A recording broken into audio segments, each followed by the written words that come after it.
Assalamualaikum warahmatullahi wabarakatuh. Rabbi syahri sadri wa yassiril amri wahlul 'uqdatam min lisani yafqahu qawli amma ba'du. Selamat malam saudara-saudaraku semua. Salam sejahtera untuk kita semua. Menyimak dan mendengar berita akhir-akhir ini baik di sosial media maupun di televisi, media online, dan segala berita-berita yang ada. Menyimak dari hingar-bingar politik Pilpres tahun 2024 ini, banyak sekali isu-isu yang berkembang, narasi-narasi yang berkembang di Republik yang kita cintai ini. Saya berpendapat bahwa semua yang terjadi saat ini diakibatkan oleh sistem politik kita. Sistem politik kita ini sudah tidak mendekati lagi demokrasi Pancasila, tapi lebih kepada demokrasi liberal, demokrasi pasar bebas. Jadi apa yang terjadi sekarang menurut saya akibat daripada politik itu tadi, demokrasi liberal itu tadi. Kita tidak bisa menyalahkan orang-orang yang ingin mencalonkan diri atau dicalonkan, karena sistem itu adalah yang legal, yang memang diperbolehkan dalam aturan main demokrasi kita, aturan main daripada undang-undang kita, konstitusi kita. Nah, kalau kita bicara sekarang masalah dinasti politik, seluruh partai politik, hampir juga seluruh pejabat-pejabat publik atau penguasa, baik itu di level tingkat daerah maupun nasional, itu melakukan dinasti politik semua. Kenapa saya menyampaikan hal itu? Karena itu adalah bukti nyata. Dengan demokrasi pasar bebas, dengan demokrasi liberal seperti ini, one man one vote, masyarakat itu akan memilih orang-orang yang tentu dekat dengan mereka, ada kepentingan mereka, ataupun ada kebutuhan-kebutuhan yang mereka dapatkan. Sangat naif juga kita menyalahkan rakyat itu, karena rakyat yang ada sekarang ini secara ekonomi sangat lemah. Apa yang mereka miliki, hak yang mereka miliki, yang bisa mereka jual, mereka jual. Seperti contoh, di rumah tangga mereka, di rumah mereka, untuk membeli beras, membeli apapun itu untuk kebutuhan rumah tangga, tidak ada yang mereka bisa jual. Oleh karena itu, kalaupun ada masyarakat kita menengah ke bawah menjual suara mereka, mereka akan jual untuk kebutuhan mereka sehari-hari. Begitu juga dengan para pejabat publik atau pemimpin partai, pemimpin negara di semua level jabatan. Mereka akan memanfaatkan itu karena sistem konstitusi kita melegalkan itu. Banyak sekali teman-teman yang bercerita dengan saya, seperti pemilihan di legislatif saja. Itu orang yang berpendidikan, ada yang ngambil paket C atau bahasa lain misalnya, dikasih calon pemilih itu yang ada di kebun binatang sana lalu dikasih dasi, uangnya banyak, segala macam, punya nama, itu bisa terpilih walaupun mereka tidak punya kapasitas di situ. Nah, apalagi sekarang kita bicara masalah pilpres, ada penguasa yang menginginkan anaknya ataupun anaknya menginginkan itu dan disetujui oleh semua pimpinan partai politik untuk mencalonkan beliau. Apa yang salah? Karena itu dilegalkan oleh konstitusi. Banyak yang bicara bahwa itu karena keputusan MK. Nah, kalau kita mengacu kepada itu, hanya itu acuan kita, maka kita juga tidak adil terhadap orang-orang yang punya kemampuan sesungguhnya, punya kapasitas di usia muda untuk memimpin negara ini, republik ini, tidak punya kesempatan untuk itu. Nah, kalau betul-betul ingin ada perubahan, tidak boleh melakukan hal seperti itu, sistemnya dirubah. Kembali lagi ke Undang-Undang Dasar 1945 secara murni dan konsekuen. Kenapa?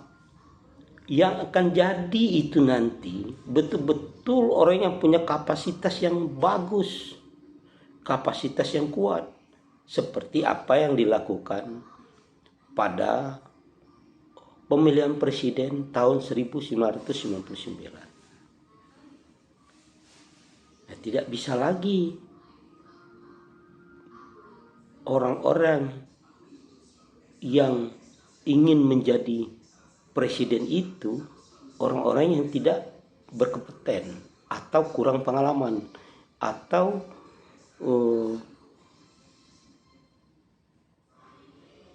mereka-mereka yang tidak memiliki ilmu yang mumpuni.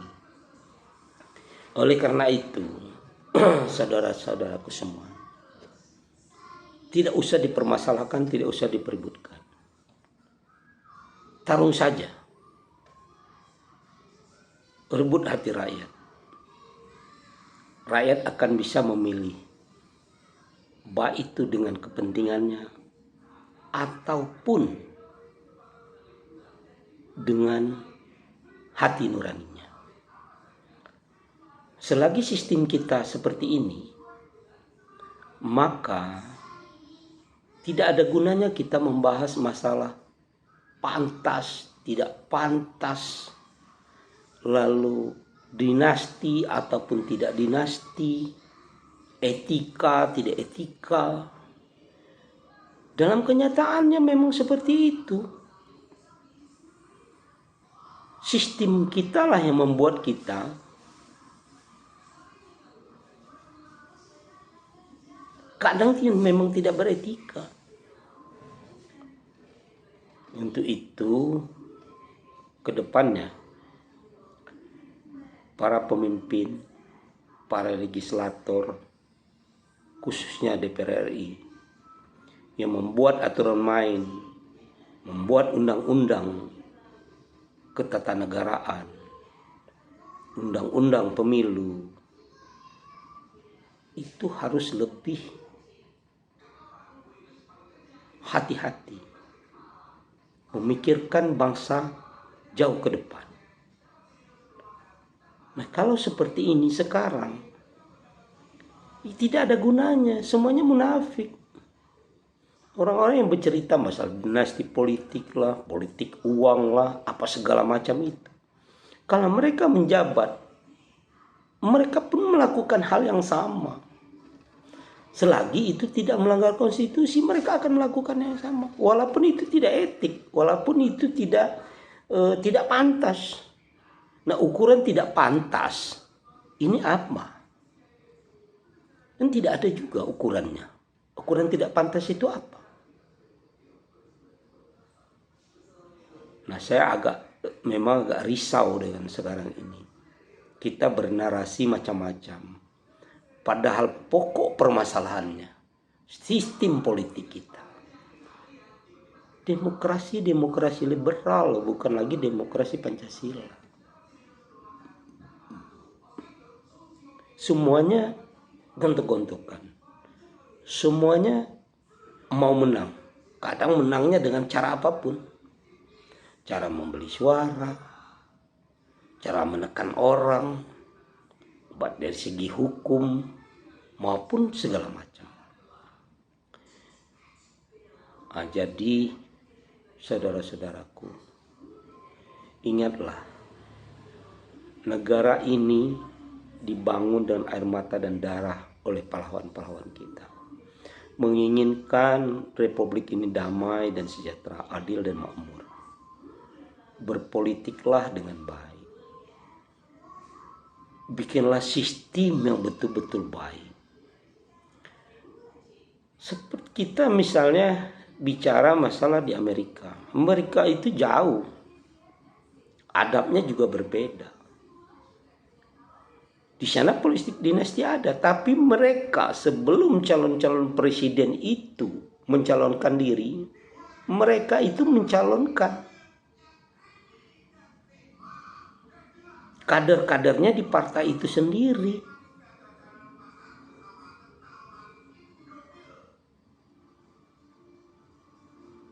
Dilempar ke masyarakat calonnya yang mana disetujui oleh partai tersebut, misalnya Partai Demokrat atau Partai Republik. Nah, setelah itu dari semua kandidasi itu terpilih, itu yang mereka calonkan dari partai mereka. Kalau sekarang kan tidak, bebas. Partai itu bebas dengan electoral threshold seperti itu, memilih calon yang mereka sukai, tidak dilempar ke masyarakat terlebih dahulu. Nah, menu itulah yang kita terima. Kalau kita tidak suka dengan apa yang kita lihat, apa yang kita dengar, apa yang kita yakini, ya kita tidak usah pilih. Kalau suka ya pilih. Jadi tidak usah diributkan secara berlebihan. Karena ini akan menjadi potensi. Akan ribut. Akan bermacam-macam. Nah, bikinlah semuanya itu adem, ayem. Kalau ingin betul-betul mengubahnya, rubahlah konstitusi yang ada. Aturan main yang ada. Jadi kita tidak mendengar lagi hal-hal seperti ini. Mungkin yang mengkritik dinasti dan segala macam itu, kalaupun mereka punya anak ataupun siapa, punya kesempatan, punya harapan, dan itu bisa layak dilakukan secara konstitusi, mereka pun melakukan hal yang sama. Tidak usah munafik. Contohnya sudah banyak sekali di Republik ini. Dekat dengan siapa, percaya dengan siapa.